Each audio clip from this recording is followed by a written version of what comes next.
করে নিয়েছি। ও বান্দারা, আমি আল্লাহ তাআলা নিজের উপর হারাম করে নিয়েছি। ওয়া হারামতু আলাইকুম, তোমাদের জন্য হারাম করে দিয়েছি তারা তাযলামু, তোমরা তার উপর জুলুম করো না। আমি আল্লাহ আসমান বানাইলাম, জমিন বানাইলাম, সারা পৃথিবীকে আমি আল্লাহ তাআলা সাজাইলাম। বান্দাদেরকে আমি আল্লাহ তাআলা কত মায়া করে বানাইলাম।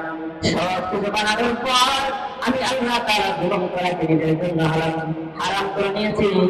ও বান্দা, তোমাদের জন্য তো হারাম করে দিয়েছি। তোমরা কিভাবে এত অপরের উপর জুলুম করতে পারো? কিভাবে জুলুম করাতে হয় একজনের মাথায় বাইরে? কিভাবে অন্যের হক লুণ্ঠন করে নিয়ে নাও? কিভাবে মানুষের সম্পদ তোমরা লুণ্ঠন করে নিয়ে নাও? সব কিছু তোমাদের জন্য হারাম করে নিয়েছি। অপর হাদিসের মধ্যে আল্লাহ তাআলা আযীম করে দেন, ওয়াত্তাকু দাওয়াতাল মাজলুম, যার উপর জুলুম করা হয়েছে, মাজলুম ব্যক্তির বর্তমানে তোমরা ভয় করো। কেন ভয় করবে? জানি রহমত, لأنه ليس بينه وبين الله حجاب। মাজলুমের বদদুয়া এবং আল্লাহ তাআলার মাঝে কোনো ধরনের পর্দা থাকে না। ওই বান্দা যে দোয়া করবে আল্লাহ তাআলার সাথে সাথে গ্রহণ করে নেবে। ওই মাজলুমের বদদুয়া আল্লাহ তাআলা কখনো ফেরত দেয় না। মাজলুম শুধু দুইটা হাত তুলে চোখের পানি ধরে ছেড়ে দেয়, ও দয়ার মালিক,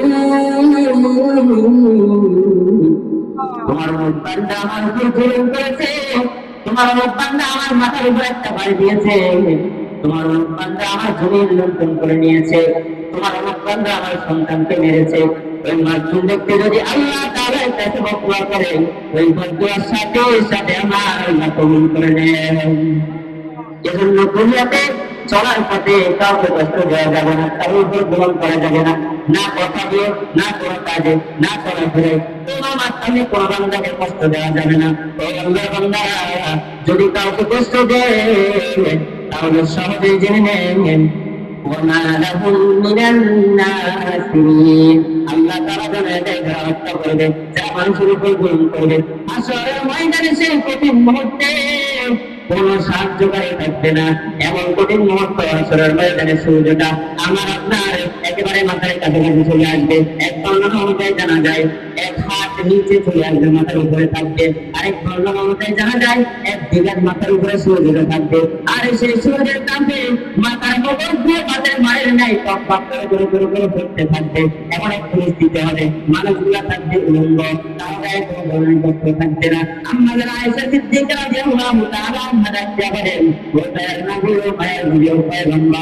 এমন যে এক অবস্থার মধ্যে থাকবে মানুষগুলা, কেউ কি তারা দিকে নজর দিবে না, সবাই উলঙ্গ থাকবে, নারী পুরুষ একের সাথে থাকবে, কেউ কি তার দিকে তাকাবে না। আল্লাহ নবী জানায় দাও এমন এক অবস্থায় থাকবে, এমন এক পরিস্থিতি থাকবে যে পরিস্থিতি নিজেকে নিয়ে নিজে ব্যস্ত থাকবে, তারা দিকে তাকানোর মতো সময় থাকবে না। আল্লাহ নবী জানায় দেয় এমন এক পরিস্থিতির মধ্যে মানুষগুলো আসলে ময়দানে উঠবে, গুনাহ অনুযায়ী তারা দাম হবে হাঁটু পর্যন্ত।